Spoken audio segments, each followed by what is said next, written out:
So group 1కి group 2కి ఇంటిగ్రేటెడ్గా ఇప్పుడు గ్రూప్ 2లో అయితే పాలిటీ మీకు సపోజ్ మెయిన్స్లో ఉంటుంది, గ్రూప్ 1లో ప్రిలిమ్స్ ఉంది, అలాగే మెయిన్స్లోనూ ఉంది. సో గ్రూప్ 2 రాసే ప్రతి అభ్యర్థి గ్రూప్ 1 కూడా రాయండి. సో ఇంటిగ్రేటెడ్ ప్రిపరేషన్లో మీరు ప్రిపేర్ అవ్వండి. ప్రిలిమ్స్ అనేది ఇద్దరికి కామనే కాబట్టి. సో ఫర్ ఎగ్జాంపుల్ మనం ఈ గవర్నర్కి సంబంధించి ఖచ్చితంగా ప్రతి ఎగ్జామ్లోనూ ఒక క్వశ్చన్ ఉంటుంది. మరి ఆ క్వశ్చన్ ఇచ్చినప్పుడు అది ప్రిలిమ్స్లో ఉండొచ్చు, లేకపోతే మెయిన్స్లో డిస్క్రిప్టివ్లో కూడా ఉండొచ్చు. సో ఈ గవర్నర్కి సంబంధించి ఏం క్వశ్చన్ అడగచ్చు? గవర్నర్ అంటే అది వందల కొద్ది పేజీలు ఉంటాయి, అనేక రకాల కరెంట్ ఇష్యూస్ ఉంటాయి. కాబట్టి అల్టిమేట్గా ఏ విధమైనటువంటి ప్రశ్న రావడానికి అవకాశం ఉంటుంది అనేది మనం గెస్ చేయాలి ఫస్ట్. ఇప్పుడు suppose governor as a chancellor of universities అనే అంశం మీద క్వశ్చన్ అడగచ్చు. అంటే యూనివర్సిటీలకి గవర్నర్ ఛాన్సలర్గా ఉండడం అనే అంశం మీద. ఇప్పుడు సపోజ్ లాస్ట్ TSPSC Group1 ప్రిలిమ్స్లో, అంటే 2 ప్రిలిమ్స్ జరిగినాయి కదా, ఆ TSPSC Group1 ప్రిలిమ్స్లో ఈ క్వశ్చన్ అడగడం జరిగింది. ఎందుకంటే ఇది చాలా కాలంగా గవర్నర్ ఛాన్సలర్గా ఉండడం అనే అంశం ఒక వివాదాస్పదమైనటువంటి అంశంగా ఉంటుంది. సో అటువంటి నేపథ్యంలో మరి governor as a chancellor of university అనే అంశం మీద మళ్ళీ క్వశ్చన్ అడగడానికి అవకాశం ఉంది. ఎందుకంటే governor as a chancellor of university అనే అంశంలో 30వ తారీఖున, అంటే నవంబర్ 30వ తారీఖున, అంటే లాస్ట్ 10 days కూడా అవ్వలేదు, దీనికి సంబంధించినటువంటి ఒక జడ్జిమెంట్ సుప్రీంకోర్టు ఇచ్చింది. ఆ జడ్జిమెంట్ ఏంటి? Doctor Premachandran Keezhoth versus chancellor of Kerala university. So supreme court ఈ కేసులో తీర్పు చెప్తూ governor acting in their statutory capacity as university chancellors are not bound by the aid and advice of the council of ministers. అంటే మంత్రి మండలి సలహా లేకుండానే గవర్నర్ ఒక యూనివర్సిటీ ఛాన్సలర్గా తనకి ఇష్టమైనటువంటి నిర్ణయాలు తీసుకోవచ్చు. అంటే ఏంది, గవర్నర్ ఇక్కడ ఈ విషయంలో రబ్బర్ స్టాంప్గా మిగిలిపోవాల్సిన అవసరం లేదు, అంటే నామినల్ ఎగ్జిక్యూటివ్గా మిగిలిపోవాల్సినటువంటి అవసరం లేదు. అంటే ఈ ఇష్యూ ఎందుకు ఇంపార్టెంట్ అని అంటే సుప్రీంకోర్టు ఈ కేసులో ఇచ్చిన తీర్పు నేపథ్యంలో ఇంపార్టెంట్. ఈ కేసుని మనకి ప్రిలిమ్స్లో అడుగుతారు. అంటే in which of the following cases the supreme court said that governor need not be abide by the advice of the Council of Ministers with reference to his power as a university chancellor.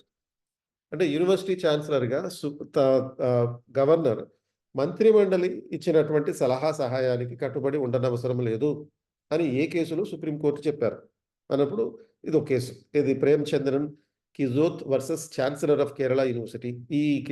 ఈ case గురించి మీరు గుర్తుపెట్టుకోవాలి. ఇది ప్రిలిమ్స్కి important, అలాగే mains కూడా important. ఎందుకంటే can governor be a chancellor of universities or not అని చెప్పి క్వశ్చన్ అడగచ్చు. అడిగినప్పుడు ఫస్ట్ ఇంట్రడక్షన్లో ఈ పాయింట్ రాయాలి. అండ్ ఈ పాయింట్ రాసినప్పుడు తర్వాత ఎగ్జామినర్ అరెస్టింగ్గా ఉంటుంది అనమాట ఇంట్రడక్షన్లో రాసినప్పుడు. సో ఈ గవర్నర్ ఆఫ్ ఈ కేరళ గవర్నర్ విషయంలో ఈ అంశం సుప్రీంకోర్టు వరకు వెళ్ళింది. అలాగే మరొక ఇష్యూ ఏంటి అంటే వెస్ట్ బెంగాల్ శాసనసభ రీసెంట్గా ఒక చట్టం చేసింది. 2022లో ఒక ప్రతిపాదన చేసింది. ఏంటంటే రాష్ట్ర యూనివర్సిటీలకి గవర్నర్ చీఫ్ ఛాన్సలర్గా ఉండకూడదు, చీఫ్ మినిస్టర్ ఛాన్సలర్గా ఉండాలనేటటువంటిది. బట్ గవర్నర్ దీన్ని పునఃపరిశీలన చేయమని పంపించాడు, దాన్ని అప్రూవ్ చేయాలి. సో ఇట్లా వెస్ట్ బెంగాల్లోనే కాకుండా కేరళ, తమిళనాడు, మహారాష్ట్రలో కూడా గవర్నర్ పదవి ఛాన్సలర్గా ఒక వివాదాస్పదమైన పదవిగా ఉంది. సో ఈ నేపథ్యంలో అసలు ఈ గవర్నర్ యూనివర్సిటీ ఛాన్సలర్ అవడం అనేది ఎప్పుడు మొదలైంది అనేది ఒక హిస్టారికల్ బ్యాక్గ్రౌండ్ చెప్పాలి. 1854లో బ్రిటిష్ గవర్నమెంట్ ఈ వుడ్స్ డిస్పాచ్లో భాగంగా ఈ గవర్నర్ని యూనివర్సిటీ ఛాన్సలర్గా పెట్టడం అనేటటువంటి పద్ధతి మొదలైంది. సో ఇండిపెండెన్స్ తర్వాత కూడా ఇదే విధానం కొనసాగింది. Even after the independence the same approach has continued. So ఇందులో ఉన్నటువంటి పర్స్పెక్టివ్ ఏంటి అంటే గవర్నర్ ఒక యూనివర్సిటీ ఛాన్సలర్గా మంత్రిమండలి సలహా అవసరం లేకుండా వ్యవహరించవచ్చు. సో ఆ వ్యవహారాల్లో భాగంగా గవర్నర్ ఏం చేయొచ్చు? What is the role of the governor అంటే the chancellor functions as the head of the public universities. అంటే రాష్ట్రంలో ఉండే ప్రభుత్వ యూనివర్సిటీలు ఏవైతే ఉంటాయో వాటికి అధిపతిగా వ్యవహరించడం జరుగుతుంది. అలాగే యూనివర్సిటీ వైస్ ఛాన్సలర్ని అపాయింట్ చేయడం జరుగుతుంది. తర్వాత ఈ చట్టాల ప్రకారం ఏదైనా ఒక యూనివర్సిటీకి సంబంధించిన నిబంధనలు ఉంటే వాటిని చెల్లవు అని చెప్పి డిక్లేర్ చేయడం జరుగుతుంది. బీహారు, గుజరాత్, జార్ఖండ్ లాంటి రాష్ట్రాల్లో యూనివర్సిటీల పైన ఇన్స్పెక్షన్ చేసే అధికారం కూడా గవర్నర్కి ఉంది. ఛాన్సలర్ అంటే ఓన్లీ ఛాన్సలర్గా కాదు, ఒక రియల్ ఎగ్జిక్యూటివ్గా కూడా పనిచేయచ్చు. అండ్ అలాగే in some states like Bihar and Gujarat this power of inspection does exist. So chancellor also preside over the convocation. అంటే యూనివర్సిటీలో కాన్వకేషన్లు జరుగుతుంటే ప్రతి సంవత్సరం ఆ కాన్వకేషన్లకి అధ్యక్షత వహించడం కూడా గవర్నర్ చేసే విధి. అండ్ అలాగే యూనివర్సిటీకి సంబంధించినటువంటి గవర్నింగ్ బాడీ మీటింగ్లకి అధ్యక్షత వహించడం. సో అదేవిధంగా ఈ యూనివర్సిటీ కనుక ఏదైనా కొత్త డిపార్ట్మెంట్లు ఏర్పాటు చేయాలన్నా, కొత్త డిగ్రీలు ఇంట్రడ్యూస్ చేయాలన్నా గవర్నర్ అనుమతి అవసరం. సో మరి ఈ నేపథ్యంలో ఇంకో డైమెన్షన్ ఏంటి అంటే, గవర్నర్ని ఛాన్సలర్గా తొలగించే అధికారం ఉందా రాష్ట్ర ప్రభుత్వానికి అని కూడా ఒక డైమెన్షన్ అడగవచ్చు. ఇప్పుడు వెస్ట్ బెంగాల్లో అటువంటి చట్టం చేశారు కాబట్టి, అటువంటి ప్రతిపాదిత చట్టం చేశారు. అఫ్కోర్స్ దాన్ని గవర్నర్ అంగీకరించలేదు. సో రాజ్యాంగం ప్రకారం అయితే గవర్నర్కి ఛాన్సలర్గా ఉండాల్సినటువంటి అవసరం లేదు. ఇది ఓన్లీ బ్రిటిష్ వారసత్వం అంతే. అండ్ ఆ నేపథ్యంలో రాష్ట్ర శాసనసభ చట్టం చేసి గవర్నర్ని ఛాన్సలర్గా తొలగించవచ్చు. కానీ మళ్ళీ ఆ చట్టం చేసినా కానీ ఆ చట్టాన్ని ఆమోదించాల్సిన అధికారం మళ్ళీ గవర్నర్కే ఉంటుంది. సో గతంలో కూడా సుప్రీంకోర్టు 2 కేసుల్లో ఒక తీర్పు ఇచ్చింది. ఏది హర్ద్వారీ లాల్ రోహ్టాక్ వర్సెస్ జీడి తాప్సీ 1981 కేసు కానీ, Hargovind Pant versus Rajasthan university case 1997లో కానీ సుప్రీంకోర్టు ఈ తీర్పు ఏమిచ్చింది అంటే, గవర్నర్ మంత్రిమండలి సలహా సహాయం లేకుండా యూనివర్సిటీ ఛాన్సలర్గా వ్యవహరించవచ్చు. అంటే ఏదైతే ఇప్పుడు కేరళ యూనివర్సిటీ విషయంలో ఇచ్చినటువంటి తీర్పు ఉందో, అంటే Premachandran Keezhoth versus chancellor of Kerala university, ఈ తీర్పు 2023 నవంబర్ 30న ఇచ్చినటువంటి ఈ తీర్పు సుప్రీంకోర్టు గతంలో 1981లోను తర్వాత 1997లోను ఇచ్చిన తీర్పుల్ని ఆధారంగా చేసుకుని ఇవ్వడం జరిగింది. సో ఈ నేపథ్యంలో అసలు గవర్నర్ని ఎందుకు ఛాన్సలర్గా పెట్టుకోవాలి అంటే, సో దట్ యూనివర్సిటీ అనేది ఒక అకాడమిక్ అండ్ రీసెర్చ్ ఇన్స్టిట్యూషన్.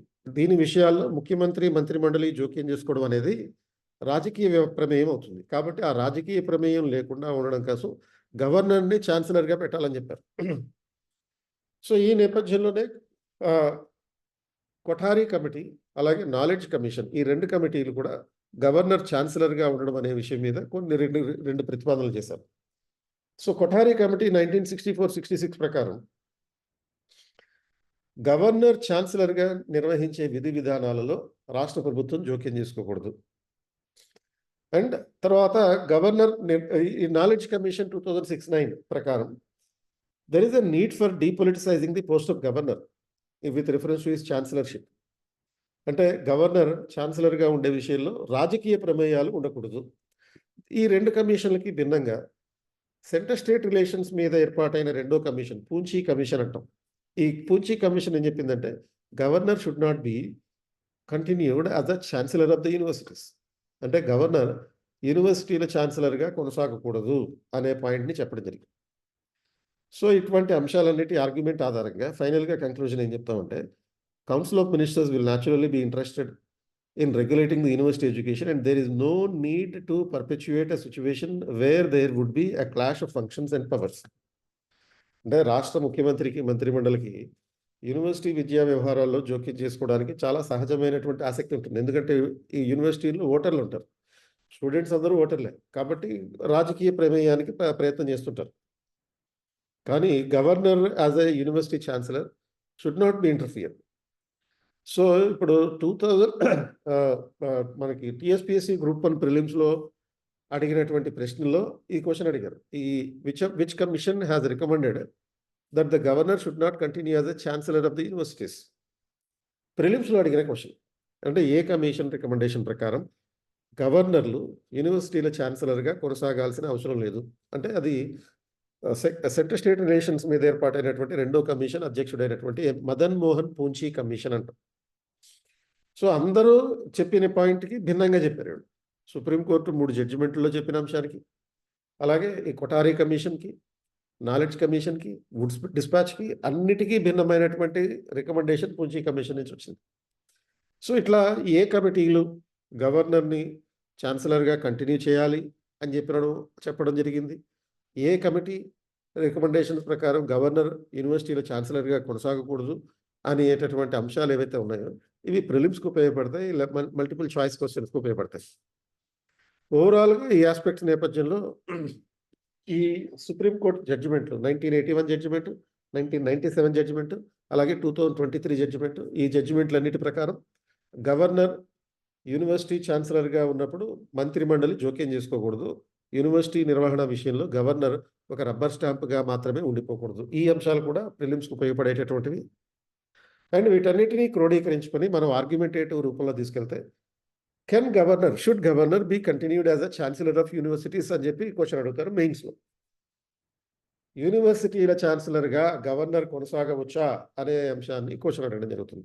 అప్పుడు ఇంట్రడక్షన్లో ఈ అంశం రాయాలి, సుప్రీంకోర్టు జడ్జిమెంట్ రాయాలి.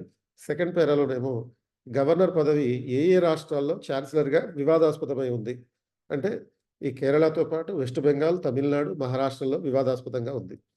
ఆ తర్వాత పారాగ్రాఫ్లో దాని హిస్టారికల్ బ్యాక్గ్రౌండ్ చెప్పినప్పుడు వుడ్స్ డిస్పాచ్ 1854 ప్రకారం గవర్నర్ ఛాన్సలర్గానే ఉండాలి, యూనివర్సిటీల ఛాన్సలర్గా ఉండడం మంచిదని చెప్పారు.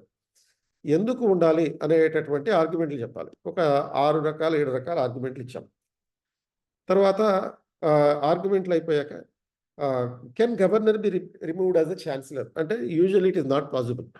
ఎందుకు పాసిబుల్ కాదు అంటే ఒకవేళ గవర్నర్ కనుక కేంద్ర ఏజెంట్గా ఉంటే రాష్ట్రం చేసినటువంటి ఇటువంటి చట్టాన్ని తిరస్కరించడం జరుగుతుంది. ఇలా అయితే వెస్ట్ బెంగాల్ వ్యవహారంలో జరిగినట్టుగా. ఒకవేళ కేంద్రంలో ఉన్న ప్రభుత్వం, రాష్ట్రంలో ఉన్న ప్రభుత్వం ఒకే పార్టీకి చెంది అప్పుడు ఆ రాష్ట్ర ప్రభుత్వం కనుక గవర్నర్ని ఛాన్సలర్గా ఉండకూడదు అని అనుకున్నప్పుడు ఆ బిల్లుని కనుక చేసి పంపిస్తే గవర్నర్ దాన్ని అప్రూవ్ చేయొచ్చు. ఇలాంటి అంశాలన్నీ ఇవన్నీ రెఫరెన్స్ ఇస్తూ ఆన్సర్ రాస్తే మీకు కనీసం 10కి 8 మార్కులు వేస్తారు. తక్కువలో తక్కువ 8 మార్కులు వేయడం జరుగుతుంది ఎవ్రీ 10 మార్క్స్కి అనమాట. ఇలా ఆన్సర్ రాయాల్సి అంటే ఒక ఇంటిగ్రేటెడ్ ప్రిపరేషన్ పెట్టుకున్నప్పుడు ఇటువంటి సైంటిఫిక్ నోట్స్ తోటి, ఒక బ్రీఫ్ నోట్స్ తోటి, ఒక కాంప్రహెన్సివ్ నోట్స్ తోటి మనం ప్రిపేర్ అయితే తక్కువ టైంలో ఎక్కువ సబ్జెక్ట్ ప్రిపేర్ అవ్వచ్చు, ఎగ్జామినేషన్ పాయింట్ ఆఫ్ వ్యూలో ప్రిపేర్ అవ్వచ్చు. డెఫినెట్గా మనం సర్వీస్ కొట్టడానికి అవకాశం ఉంటుంది ఈ ప్రిపరేషన్ పద్ధతిని పాటిస్తే. మీకు ఈ పీడిఎఫ్ని మా టెలిగ్రామ్ ఛానల్ KPIASలో కూడా పోస్ట్ చేస్తాను. మీరు అది కావాలంటే అది నోట్ చేసుకోండి. KPIAS అనేది మీకు టెలిగ్రామ్ ఛానల్ పేరు.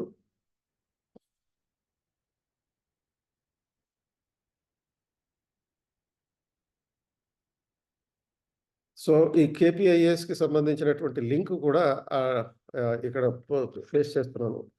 ఇది మీరు క్లిక్ చేసి దాన్ని జాయిన్ అవ్వచ్చు. అది జాయిన్ అయిన తర్వాత మీకు ఇది పోస్ట్ చేయడం జరుగుతుంది. సో ఇట్లా ప్రిపరేషన్ అనేది ఇంటిగ్రేటెడ్గా గ్రూప్ 1కి గ్రూప్ 2కి కూడా కలిపి పెట్టుకోవచ్చు. ఈ KPIAS అని సెర్చ్ చేస్తే టెలిగ్రామ్లో మీకు ఇది ఫైండ్ అవుట్ చేయొచ్చు. లేకపోతే KP21CIAS ఇది ఏదైతే ఉందో ఇక్కడ KP21CIAS అనేది అయితే ఉందో అది మీకు ప్రధానంగా మీకు టెలిగ్రామ్ ఛానల్ సెర్చ్ చేసి జాయిన్ అవ్వడానికి అవకాశం కల్పించేదన్నమాట. ఇది preparation strategy for the group 1 and group 2 integrated. So రేపటి నుంచి మేము ఈ గ్రూప్ 2కి సంబంధించిన ప్రిలిమ్స్ స్క్రీనింగ్ టెస్ట్కి సంబంధించిన ఉచిత క్లాసులు 4 రోజులు పాటిస్తాం. సో ఈ ఫ్రీ క్లాసెస్ యాక్సెస్ అనేది మీకు ఉంటుంది. దాని ఆధారంగా మీరు 15th నుంచి మళ్ళీ రెగ్యులర్ క్లాసెస్ కంటిన్యూ అవుతూనే ఉంటాయి. సో ఎవరికైనా క్వశ్చన్స్ ఉంటే చాట్లో పోస్ట్ చేయండి, నేను అవి సాల్వ్ చేసే ప్రయత్నం చేస్తాను. Both online and offline classes రెండు సేమే. ఎందుకంటే క్లాస్ రూమ్లో ఆఫ్లైన్లో ఏదైతే చెప్తారో అదే షూటింగ్ చేసి యాప్లో కూడా పోస్ట్ చేస్తాం.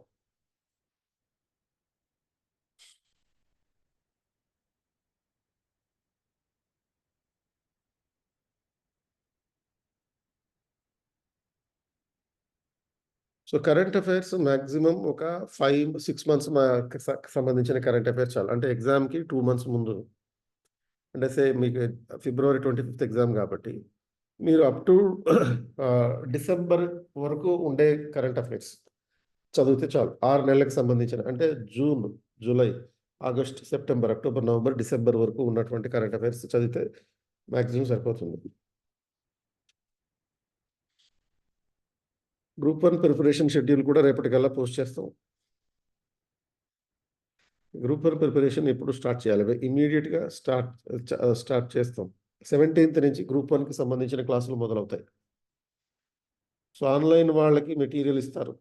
ఏదైతే మెటీరియల్ ఆఫ్లైన్లో ఇస్తామో అదే మెటీరియల్, అవే క్లాసులు, నోట్స్ అన్నీ ఇస్తాం. మెటీరియల్ బుక్స్ మీరు ఇస్తాం. MCQs ఫర్ కరెంట్ అఫైర్స్ అన్నీ కలిపే ఇంటిగ్రేటెడ్గా కరెంట్ అఫైర్స్ ఎవ్రీ గ్రాండ్ టెస్ట్లో మీకు ఒక 100 క్వశ్చన్స్ ఏమో సబ్జెక్ట్ టెస్ట్ ఉంటే ఒక 25 questions mental ability 25 questions, current affairs ఉంటాయి.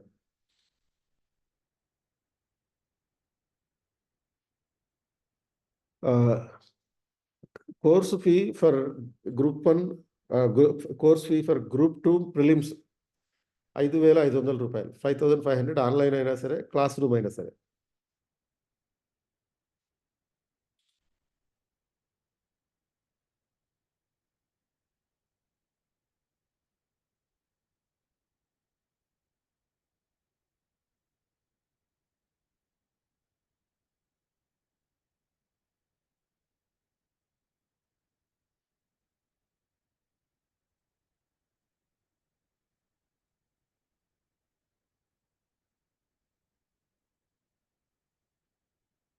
సో అది ఈరోజు సంబంధించిన క్లాసు.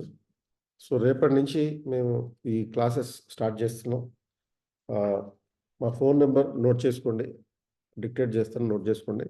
919133577733.